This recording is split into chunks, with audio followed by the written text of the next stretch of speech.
This is Bloomberg Crypto, a daily Bloomberg iHeart podcast.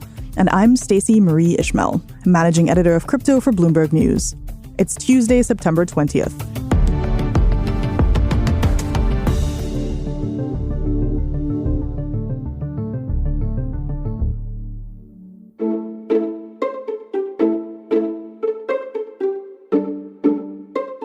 Sweden and Norway are home to some of the most abundant energy sources in the world, including geothermal, wind, and hydroelectricity, which helps to explain why these countries have been so attractive to Bitcoin miners in the past.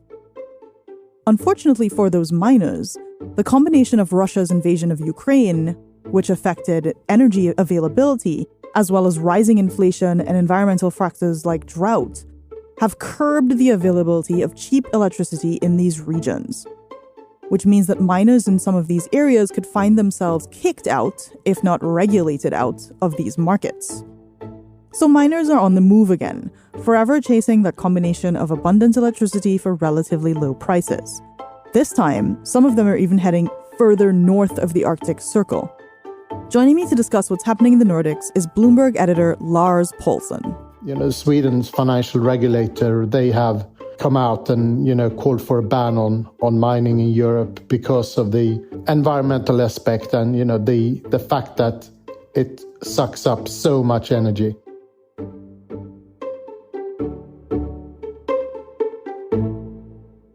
Lars, thank you so much for joining me. Thank you. Tell us a little bit more about who you are. Why don't you introduce yourselves to our listeners? I am an editor and reporter in Stockholm. I've been covering the energy markets in Europe for a very long time, about 20 years. And it's an extremely exciting time, as you probably understand. Affects the whole spectre of the economy at the moment. What are some of the things that make energy in Europe exciting right now? Obviously, it started even before the Russia's invasion of Ukraine. Russia started to curb the gas exports to Europe, and then they obviously have more or less halted gas exports via Nord Stream, and the impact of that has been immense on energy supplies in Europe, and everything from coal to electricity and gas prices have skyrocketed. With that, we have surging inflation. How much longer can inflation stay this elevated in Europe, and have we seen the peak yet? EU energy ministers calling for urgent measures to tame the price of gas, the energy crisis continuing to deepen there. What do they mean by urgent measures? More worrying, of course. 8.9% is the inflation rate now for the Eurozone. It was expected to be 8.7%. So obviously, Ukraine-Russia conflict is adding additional pressure. Gas prices are, 5-6 times higher than previous same time last year. Mm-hmm. Even though they are coming down a little bit now, but they are significantly higher. They set records in the recent months. Mm-hmm. Same with power prices and coal prices. So, given this environment of rising prices, what are the kinds of trade-offs that people are seeing, both in terms of industrial consumers of power as well as, say, homes and smaller businesses? Well, there's a lot of talk about energy rationing over the winter. There most likely will be, I should say, rolling power cuts in several countries. When demand peaks in the winter, there probably won't be enough electricity for everyone to go around. That's a pretty dire scenario that you're describing. It is, and it's really all down to Russia's invasion of Ukraine. There was a quote from the energy minister of Sweden back in July, which I'll share, which is, "We need energy for more useful things than Bitcoin, to be honest." The "to be honest," sort of made it for me. But the context of that interview was that Sweden, which is home to one of the largest Bitcoin mining industries in Europe, was having to decide whether allowing energy-intensive crypto, creators and validators to be setting up in the country is something that's going to continue to make sense, given exactly the dynamics that you're describing. Is there an environmental consideration as a result of folks going, sort of further up, as it were? Are there any energy questions or environmental questions that you're seeing or that you're hearing from folks there? It's a little bit difficult to say at the moment how big this movement is, because these companies, as you probably know, they tend to be quite, they don't want to give too much away about their operations. Mm-hmm. It's difficult to say how many companies are actually moving up. What is clear, though, is that there is a move from southern Norway to northern Norway. And it's all down to, as we come back to the cost of power. Is power in northern Norway more easily accessible? Is it cheaper? What are the differences that are provoking this kind of move? In addition to the European energy crisis that's pushing up prices all over Europe, southwest Norway, where this particular miner was based. And that miner is, of course, CryptoVolt with a K, just for fun. Exactly. They've had the extremely dry spring, and virtually all of the power in this area is generated by hydroelectricity. Mm-hmm. And the dams are running almost empty at the moment, which means that there's extremely little supply. So power prices have surged even more there. The CEO of CryptoVolt told us that power prices up in the north, where he's going, or in the south rather, were 160 times higher than the region up north where they're moving to. And this is because Norway and the rest of the Nordic region is split into different price zones. Okay. And the reason why it can have such massive difference in prices is because there are bottlenecks between the different regions. So even if you have a surplus of power up in northern Norway, where they're moving to, you can't necessarily get that power easily down to southern Norway, where it's most needed. And that's creating the massive price differences. These price zones they sound like they're a fairly sort of well-established feature of the country.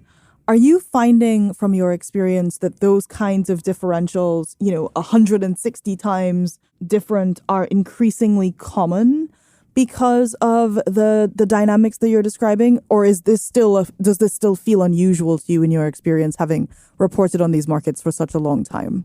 I mean, one thing you have to take into account is that these prices are set on a day-to-day basis. Mm-hmm. Maybe the day that he was referring to, that was a particular huge number. Mm-hmm. The spread was big, but the spread is becoming increasingly volatile. Mm. And, those kind of price differences are not uncommon. Some days they might be 50 times higher, 25 times higher. This day it was 160 times higher. And how are other types of, big industrial consumers of power dealing with these fluctuating differentials? It seems like, hedging is going to be an increasingly important part of anyone's strategy if they're trying to sort of survive these kinds of differentials if they're operating in multiple parts of the country. The large companies are buying power several years ahead in some instances. Several years ahead? Wow. Several years ahead, yeah. So at the moment, they might have bought power for this winter last year. So they might be all right. But there will obviously come a point when those hedges run out. Mm-hmm. And that's when the price, the huge price gains that we're seeing now will hit them. So in the end, or over time rather, it will be almost impossible for anyone to come through this without some major damage to their, profits and balance sheets and so on. Coming up, what the future may look like for crypto miners in Norway, Sweden, and beyond, and what the implications are for the broader industry.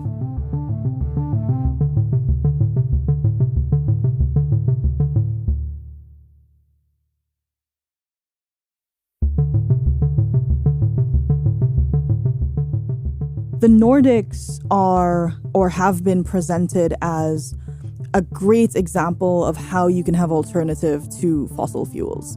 But, I'm struck by what you said about like the dams are running out of water. Like, what are some of the lessons that folks are drawing from the experiences of these countries right now?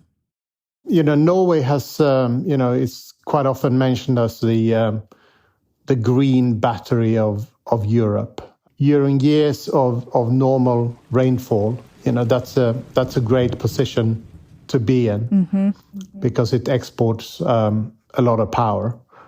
But like, in the same way, that solar and wind is great when it's very sunny and it's very windy. The flip side is the intermittency. So if you have a really dry year in Norway, like we've had, they are extremely vulnerable. And I guess you can say that that's why you need both renewable energy and, more plannable power. I think it's impossible to take, for example, nuclear completely out of the Nordic power system. It's there as a backup. Sweden is shutting down some of its reactors, and that is also part of the reason why power prices are surging. Well, let's actually touch on that, because one of the folks that things in crypto mining, especially Bitcoin mining, tend to talk about is they're very interested in alternatives to, fossil fuel-based sources of energy. I haven't heard a lot of people say that they're ready to hook themselves up to nuclear reactors, but do say a little bit more about the conversation around nuclear in Europe, particularly in the Nordics. So it sounds like Sweden is scaling back there while other countries are thinking about at least not shutting down their existing plants. Is that correct? It's more a case of actually the election that we had now. That will probably change the long-term position here. But what's happened if we go back a bit? So the reason why Sweden and the Nordic region has been so attractive to crypto miners over the past X number of years is that power prices are among the cheapest in the world there. And the reason for this is historically plenty of hydropower, plenty of nuclear, and lots of wind power. So it's not like you're dependent on a global price of gas or coal, for example. So that's kept the level of power pricing very low. And at the same time, obviously, it's green power, or at least fossil free.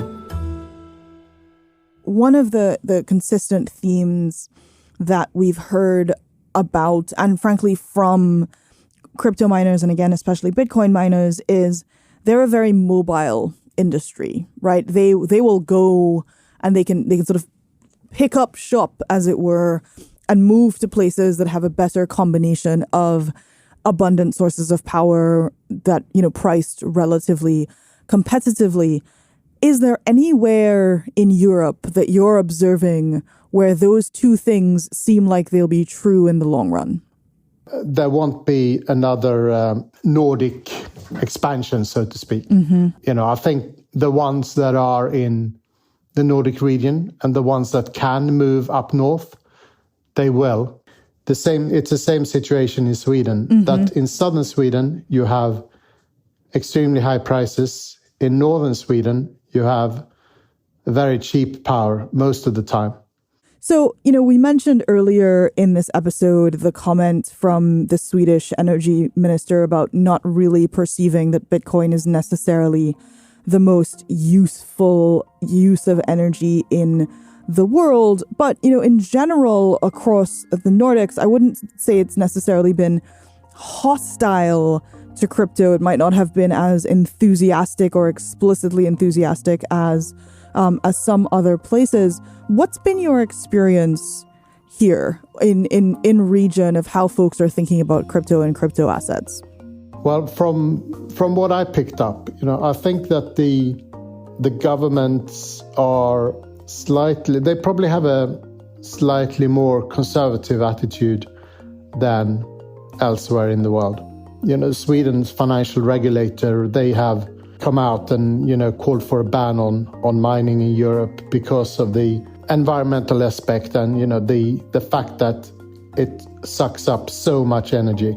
But, having said that, the general population are probably treating it a bit like everyone else in the world. They love the speculation. One recent example is there was a Swedish comedian who was, extremely vocal on social media. He posted all his gains.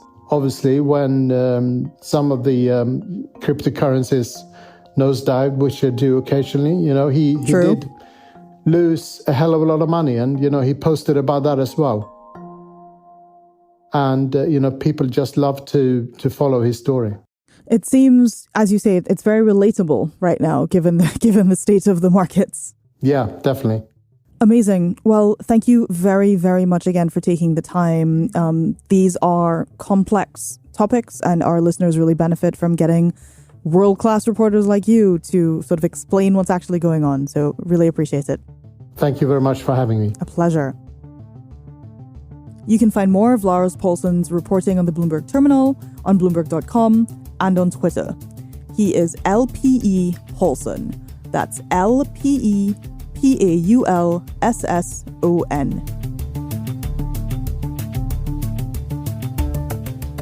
On the next episode of Bloomberg Crypto, there's no real signs that we're anywhere close to the end of this current crypto winter.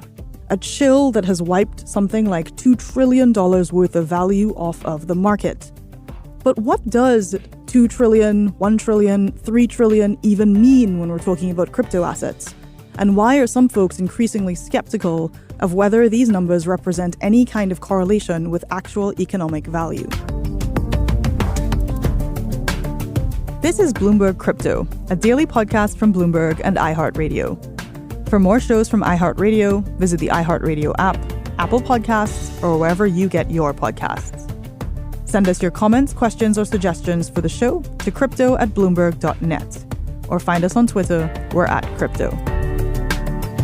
The supervising producer of Bloomberg Crypto is Vicky Vergolina.